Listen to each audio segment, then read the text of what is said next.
নমস্কার বন্ধুরা, রিনাস কিচেন থেকে স্বাগত। আজ আমি তোমাদের বিহারি চিকেন করে দেখাবো। প্রথমে আমি 1 কাপ মতো তেল দিয়ে দিলাম, সর্ষের তেল। এবারে তেজপাতা ফোড়ন দিলাম, আর ফোড়নে দেব আমি গোটা জিরে 1 চামচ, আদা কুচি 4-5টা শুকনো লঙ্কা, আর রসুন প্রায় 15 কোয়া মতো, আর গোটা গরম মশলা দিলাম 4টে এলাচ, 4টে লবঙ্গ আর 2-3টে দারচিনি। এটা ফোড়নে দিয়ে দিলাম।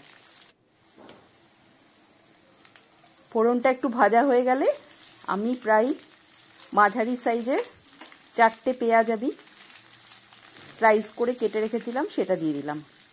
এটাতে একটু বেশি পেঁয়াজ লাগবে এই রান্নাটাতে।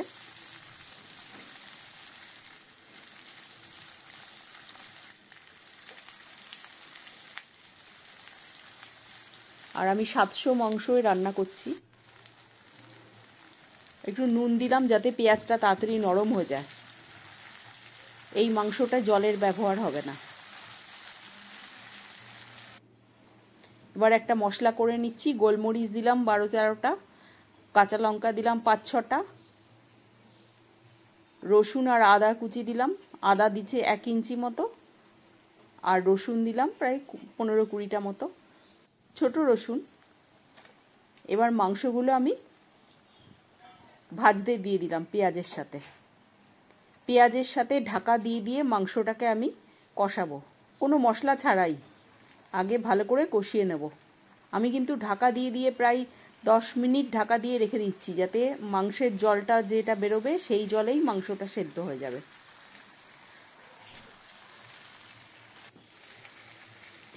এবার আমি মশলাটা করে নিলাম। ওই মিক্সিতে যেটা বেটে নিয়েছিলাম, এটা পেস্ট করব না। এবার শুকনো লঙ্কার গুঁড়ো দিলাম, হলুদের গুঁড়ো দিলাম, জিরের গুঁড়ো দিলাম 1 চামচ, ধনের গুঁড়ো দিলাম 1 চামচ, কাশ্মীরি লঙ্কা দিলাম 1 চামচ, আর মিট মশলা দিলাম 1.5 চামচ মতো।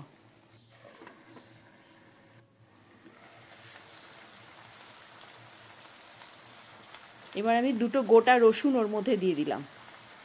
দেখেছো, তেল ছেড়ে বেরিয়ে গেছে, তার মানে চিকেনটা ভালো ভাজা হয়েছে। ভাজাটা হয়ে গেছে, জলটাও শুকিয়ে গেছে। চিকেন থেকে যে জলটা বেরিয়েছিল সেটাও শুকিয়ে গিয়ে তেল বেরিয়ে গেছে। এবারে মশলাটা দিয়ে দেব।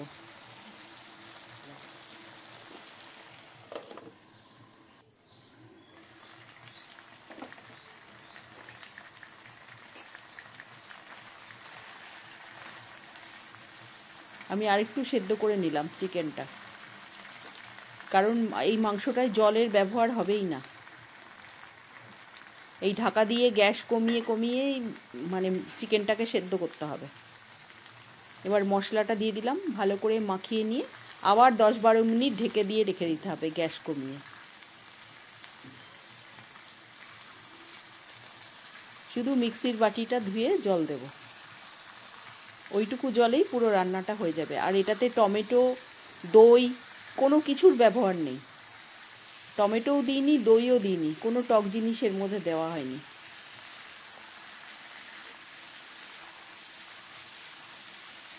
আর আদা রসুন কাঁচা লঙ্কার যে পেস্টটা করলাম, ওই পেস্টটা কিন্তু একদম পেস্ট না হয়ে ছেঁচে নেওয়ার মতো করে পেস্ট করলে ভালো।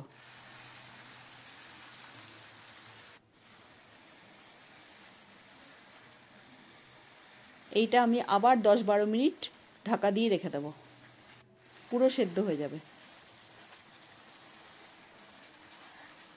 তোমাদের যদি রেসিপিটা ভালো লাগে আমার চ্যানেলটাকে সাবস্ক্রাইব করো, লাইক ও কমেন্টস করো।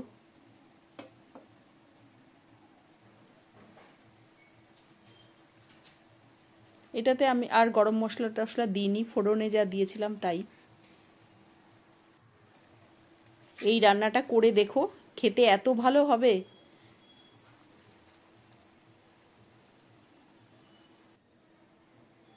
আমার রান্নাটা কমপ্লিট হয়ে গেছে।